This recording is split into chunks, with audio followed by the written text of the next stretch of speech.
Today we have Walid Mansour with us. Walid is one of the most well-known VCs in the region, working with Middle East venture partners, one of the older VCs, venture capital firms that have worked in the region and have invested in a lot of known companies that maybe many people know, Anghami, Luxury Closet, Falafel Games. Those are the ones that come to my mind. Walid, do you mind giving us maybe a couple of minutes intro about yourself and your involvement? How did you get into VC? Sure. First of all, thank you for the invitation and chance to be here. As you said, we've started VC, this VC MEVP about 10 years ago, and we funded a lot of companies in the early stage, so seed, Series A, Series B, across the region on the internet, consumer internet side, and also software as a service side, B2B and B2C. We've been behind many great stories. Some of them actually were part of the Astrolabs. Schedule Fresha is exactly one of them. It was one of the great team, great company. So over that year, we've learned a lot. We did a lot of mistakes as well. So I'm happy to kind of reflect back if this is helpful. No, thanks. I think maybe we should start with the basics, and it would be like a beneficial thing for the audience. Tell us a bit about what the VC does, and a little bit about the stages. There's a lot of lingo in VC that is confusing to people from the outside, especially the stage of investment, like pre-seed, seed, etc. Sure. Tell us more about this. VC, the best way to describe a VC is to describe us as intermediaries between capital and startups. And you need intermediaries because we organize both sides of the equation. We organize the startup selection and investment process by having a clear investment thesis and having a clear checklist and know what to look for in order to invest. I'm not saying it's perfect. We make mistakes like everyone else, but at least this side of the equation is organized. And we organize the fundraising and fund the build-up. So the investors, or some people call them LPs, limited partners, side of the equation. So we're intermediaries between capital and companies. And we do it by raising funds, and those funds have different objectives and theses. And they could go into any startup that the fund decides to go into upon obviously the request of the VC. Okay, so we do the selection investment process. And you guys mostly invest in technology? Yes, we specialize in right? digitization, internet, software as a service, but you could have a VC that does, healthcare and pharma. And venture capital means simply investment in new companies, newly established companies, not, public markets or big firms. Now, hence the stages. You could start, and I'm sure there's a lot of literature on the stages of the company, from the ideation phase to the product, minimum viable product phase, to the product market fit, to the scale up. And every one of them needs funding. So this is why you have a seed, Series A, Series B, and even within the seed, you could tranche it into sub-tranches. Some people call it pre-seed or seed plus. It's just basically a tranching of a phase. The best way to think about it is seed usually comes at the ideation, product build-up, beta phase, up until you have an MVP. And that MVP is tested. Then the Series A minimum viable product. Minimum viable product, which is a product that a customer would use with not full features or full speed, but would use properly.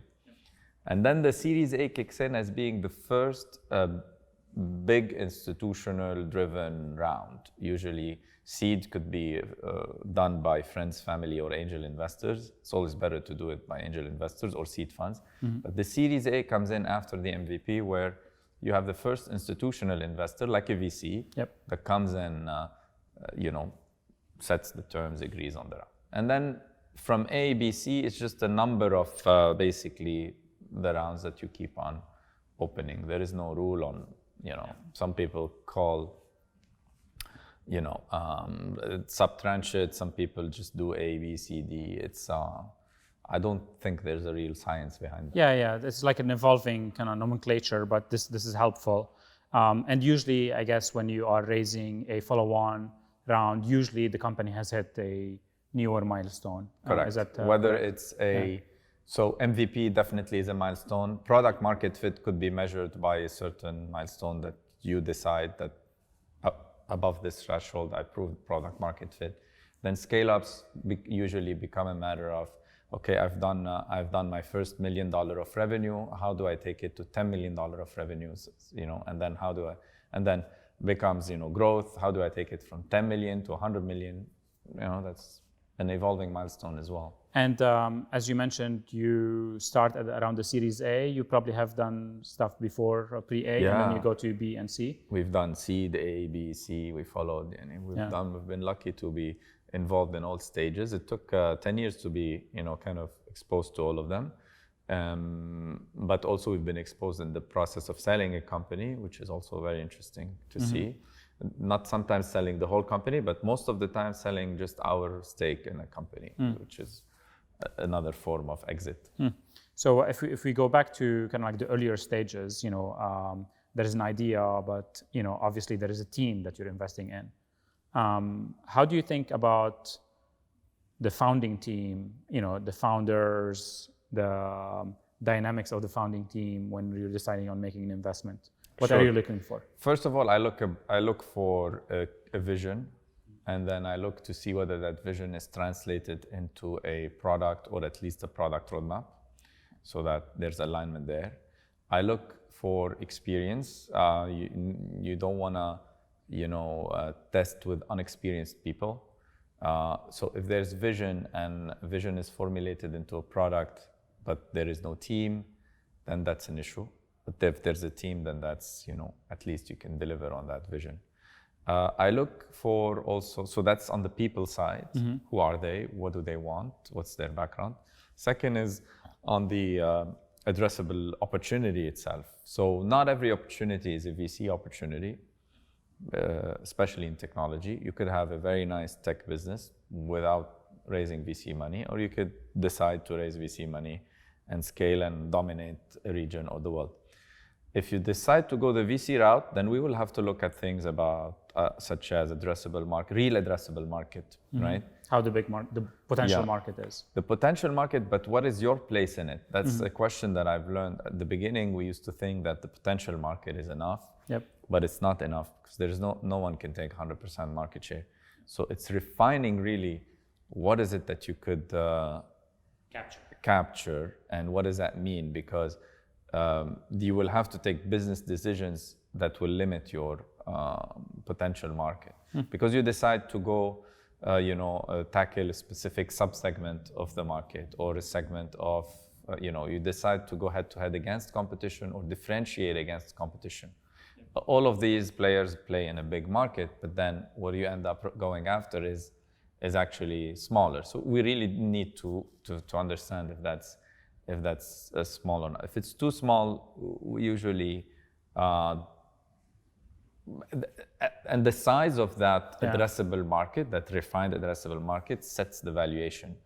And this is where a lot of entrepreneurs kind of misunderstand, or there's a big misunderstanding between VCs and entrepreneurs or companies about valuation. It's because fundamentally there's a misunderstanding about what is the actual end story is going to look like for this company. So if it's really a highly scalable, global, then that become a, multi-billion-dollar story. But if it's something that is going to be regional, country-specific, segment-specific, then it cannot be a multi-billion-dollar story. So you have to reverse engineer a valuations. So you talked about founding team, kind of product vision, and addressable market. What are the other components that are important for entrepreneurs to show you? So at the early stage, that's enough. You put your first ticket and then you watch the progression, and this is where you start measuring execution. So the Series A and B, execution becomes the fourth element that's extremely important and probably becomes the driver moving forward. Because visions are set or they can be refined, and teams, they could change or they could get better or they could get worse. But execution is a result of all of that. So if your numbers or your objectives are being met within the timeline that you said they would, within the costs that you said they would. Like the development roadmap, the traction of the company. The traction, the growth rates, the unit economics, if you're looking at that and that's important to you. All of that, that's execution. This is what becomes in the Series A, B, C more and more important. So at the Series A, you can come and say, I care about product roadmap and you giving me growth. I don't care about unit economics for now. But then hit the Series B, somebody at some point down the line should come and say, you know what, profitability is important. Show me you can execute on profitability. Yep. And you can decide collectively that we don't care about profitability. We just want to take market share. A lot of companies do that. Or you can come and say, no, you know what? We collectively decided that we're going to slow down growth, but however, we're going to be very profitable because that's going to give us our story a boost in the future. Whatever you decide on, end up deciding on. There's no right or wrong answers, but whatever you decide on, stick to it because that's going to be your execution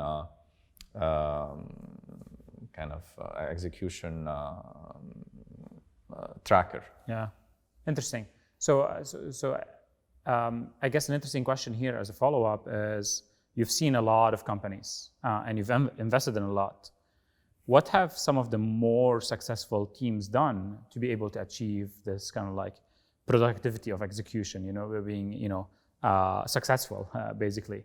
What do you feel differentiates from the teams that were able to deliver from the teams that did not?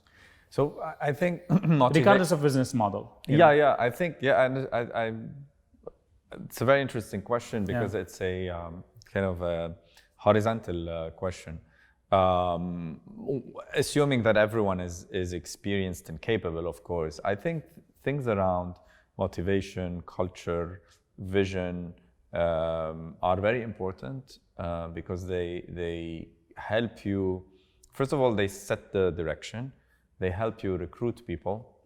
I've seen companies where people just loved the vision and just left their jobs to join the vision of that company. So, it becomes a magnet for talent. It becomes a magnet for customers. It becomes a magnet for good things. So you have good momentum going up. Now, how do you create that? I don't know that there's a secret formula for it, but I've always saw that some companies who have nailed the passion around the vision and also a working culture that conducive for that and for execution have always been very good. Companies who react fast, who execute fast, who communicate properly, who are always open about communication across the board, who have shown that they're open for feedback and are able to listen and decide, right? At the end of the day, okay, you can listen to 10 opinions and say, thank you very much, I've listened to these 10 opinions, but this is what I'm going to do. So those are kind of the characteristics of good teams that I found. There's a lot of literature about, how you should hire fast and hire slow, and I don't have data to prove it, but some of that is true, right? You don't want to lose time beating a dead horse. You get better at knowing what you want. You get better at recruiting the people that are closer to you. You get better at it with time. I don't think you can nail it every time, but it's just it's a system that you put in place. I always find also interesting the most successful companies have been the founders who surrounded themselves with the right people. Yeah. And not just the right investors, but also the right people on the top and in the company. And it's that club around you that makes a difference in any team. Very, very, very helpful and useful. I'm going to flip the question and split it in two parts. Mistakes. Two types of mistakes that people watching this could avoid. One, in the fundraising process, while entrepreneurs are pitching and in the fundraising process, we start with that. And then two, after they receive the money, what kind of mistakes have you seen them do? What can you kind of share with everyone watching, things that they could avoid in the future? So I think there's always, first of all, there's always benefits in a warm introduction. And I cannot stress that enough. However, if you end up in a situation where you're in a cold call, because that happens to me a lot of time. I think what Have you invested in cold calls? Yes.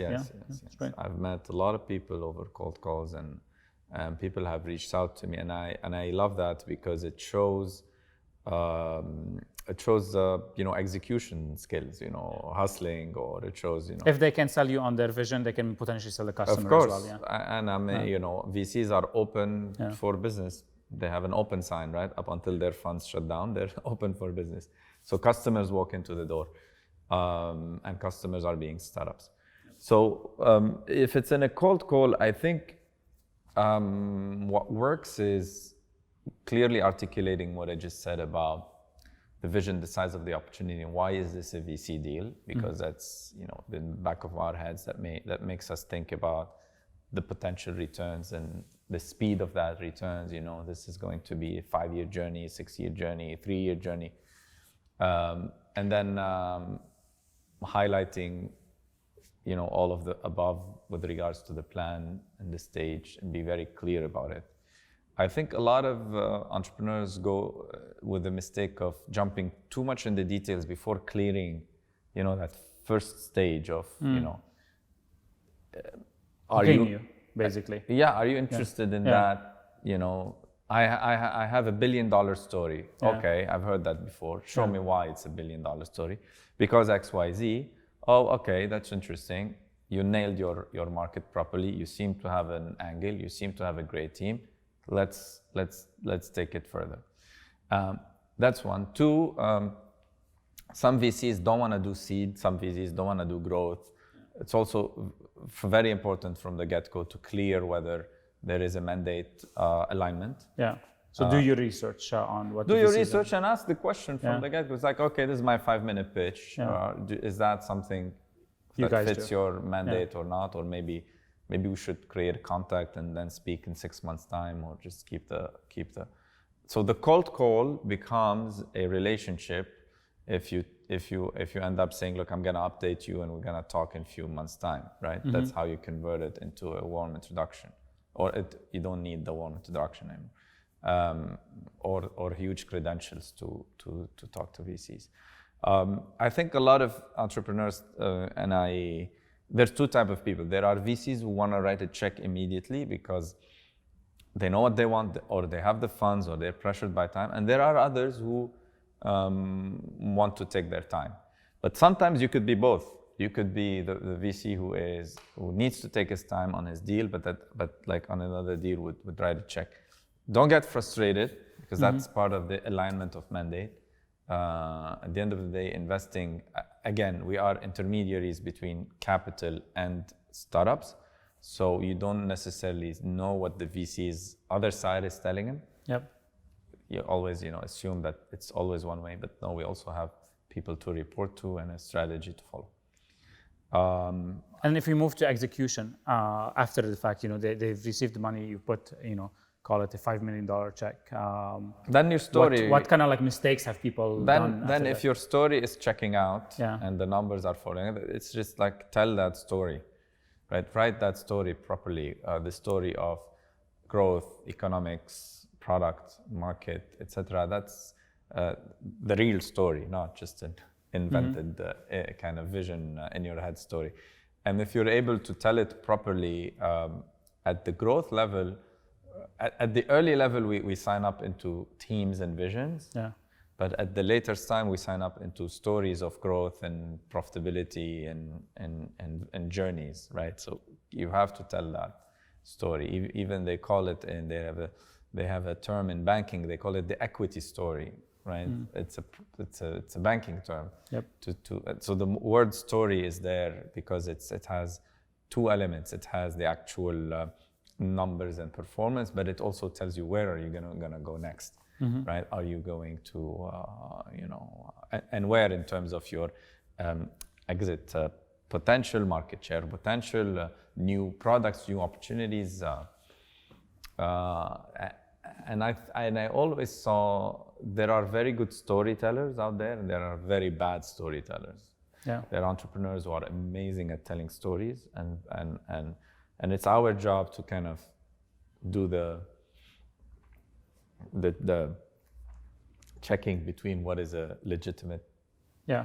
and what is a less of a more inflated. Have you seen story. entrepreneurs start by having a genuine story, but improving their storytelling capacity? And I mean, it has to be improved every day. Yeah. Every day there's an element to it. So it's a skill that could be learned. Of course, it is. I think, in my opinion, and I'm not an expert in cognitive sciences or what have you, but I fundamentally believe that our business decisions, pretty much like our personal decisions, are not derived 100% factually.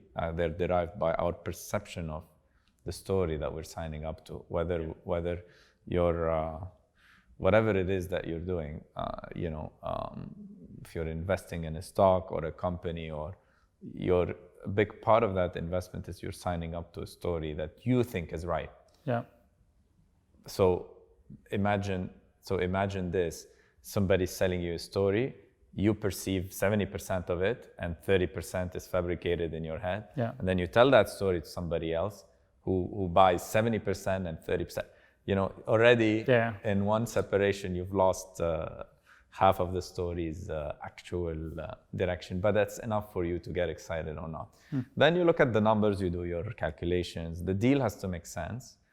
You're not gonna buy an overpriced car, right? You're not gonna go and buy an overpriced home because that's not things you would do. You could, treat yourself into a nice sports car, but you're not gonna go and overpay treat yourself for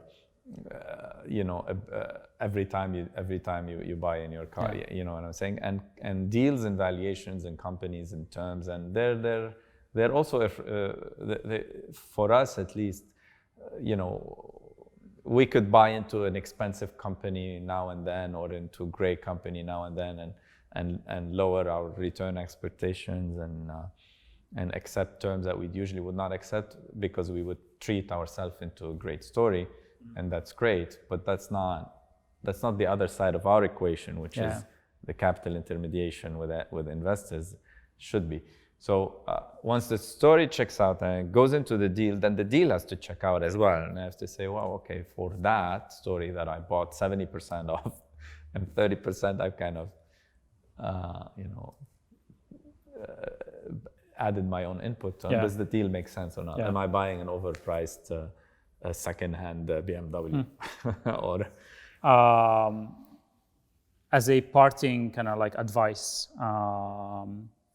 for entrepreneurs listening to this who might be in the pre-MVP, MVP stage, or maybe even a little bit post-MVP, what are the kind of like top 1-2 pieces of advice you can? If this is your first journey or second journey, and you've never done this many times before, etc., my only advice: please reach out to people who could be part of your story early on. Have that club around you early on. Are these advisors, mentors? How do you find? Advisors, mentors, board members, investors, angel investors, friends. How do you know it's a good one? Because one thing that we sometimes suffer from is everyone is a that's startup the $1 advisor. billion question. Look, I wish I knew whether there's a checklist for that. But what I'm certain of is the more you have this, and look, don't be generous with it. Be generous with your time, be generous with your, there are stock option plans and director stock option plans and what have you that also allow people to be part of your story, as if you need to convince the people who are with you that this is their story. It's their company, not yours. Right? Nobody wants to sign up for Waleed's story. There has to be your They have to story. embrace it themselves as well. They have to embrace it, and sometimes it's a matter of, being part of it. Could be sharing economics. So surround yourself with great people. The second one. What else? Look, it's gonna sound a bit cheesy. Always, you have to have a fundamental conviction that what you're doing is right up to a certain point. Today we live in a 2020 transformational year, blah blah blah. A lot of people out of jobs, they're gonna start businesses, etc. Probably that's the right reason for it. Probably that's the wrong reason for it. I don't know, but I'm seeing a lot of people doing that. Then that's great. Convince yourself that that's your mission up until something, gets you out of it. Either you're not able to raise within your 6-9 months time. People tell you your product sucks. You don't have the right team, right? Believe in it up until you know when not Commit. to believe in. Yeah. Of course, commit up until you know. And that's the second part of it, because you don't want to commit to something that's a dead horse, beating a dead horse for 10 years of your life. Yeah. Right? It's also important to know whether this is going to have a life on its own or not. Excellent. Two great pieces of advice. Thank you, Khalid, for being with us. Thank you. Hopefully this was helpful. Thank you.